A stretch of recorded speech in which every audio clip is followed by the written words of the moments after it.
Welcome to episode 155 of Gods and Heroes of Ancient Greece. My name is MyLinda Butterworth, and today we continue with the tales of Odysseus and the story of Odysseus and the beggar Irus. The suitors were still seated at the board when a notorious beggar from the town entered the hall. He was known as a big eater, but though he was tall and broad-shouldered, his muscles were weak and flabby.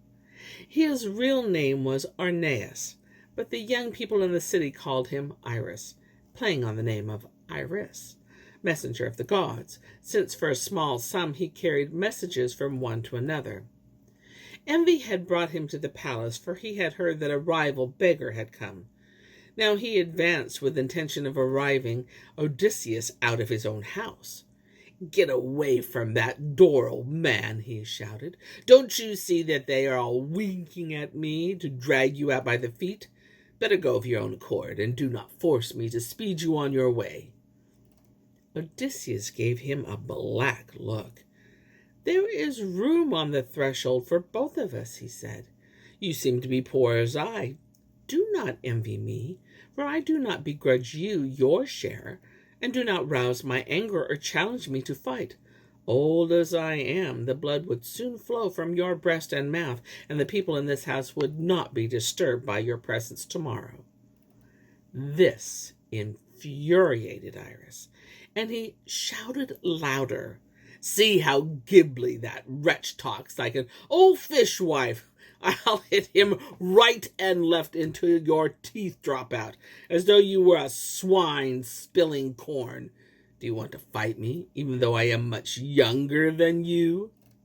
The suitors burst out laughing when they heard the beggars quarreling, and Antinous said, "I'll tell you what, my friends. Do you see those goat paunches stuffed with blood and fat roasting on the fire? Let us use them as a prize for these noble heroes. The victor shall eat of them as much as he can, and in the future no beggar but he shall enter this hall." All the suitors were well pleased with this proposal, but Odysseus played the timid old man, weakened by hardships. He begged the suitors to promise not to intervene in favor of Irus, and they promised him this without hesitation. Then Telemachus rose and said, "Stranger, if you down this fellow, then fear no man among the Achaeans. I am the host in this house, and whoever attacks you will have to reckon with me." The suitors applauded these words.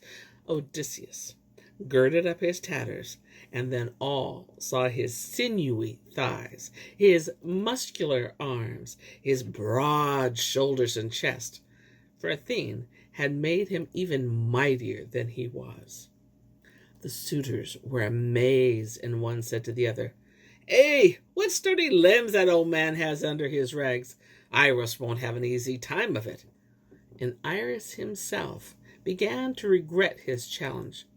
The servants had to force him to gird himself for the fight, and his knees shook. Antinous, who had looked forward to a very different situation, said crossly, "Big mouth, I wish you had never been born. How can you tremble before such a feeble old man? But let me tell you that if he defeats you, you shall be put aboard ship and taken to Epirus, to King Echetus, who is the terror of all men. He will cut off your nose and ears and throw them to the dogs." The more Antinous raged at him, the more Irus trembled. But they thrust him forward, and how both beggars raised their hands and began to fight. Odysseus deliberated whether he should kill the wretched fellow at the first blow, or strike gently, in order not to arouse the suspicions of the suitors. This seemed the wiser course to him, so when Irus struck him on the right shoulder, he only gave him a little tap under the ear, but slight as it was, it crushed the bone. The blood spurted from his mouth, and Irus dropped to the floor, writhing and with teeth chattering, while the suitors howled with laughter and clapped their hands. Odysseus pulled Irus away from the threshold, out of the court and out of the gate. There he propped him against the wall, put his staff in his hands, and said mockingly, "Stay here and keep away the dogs and pigs." Then he returned to the hall and again seated himself on the threshold. His victory had made an impression on the suitors. They laughed, hailed him, and said, "May Zeus and the other immortals give you whatever you desire, stranger, for you have rid us of a troublesome fellow whom we shall now ship off to King Aeschylus." Odysseus accepted their words as a good omen.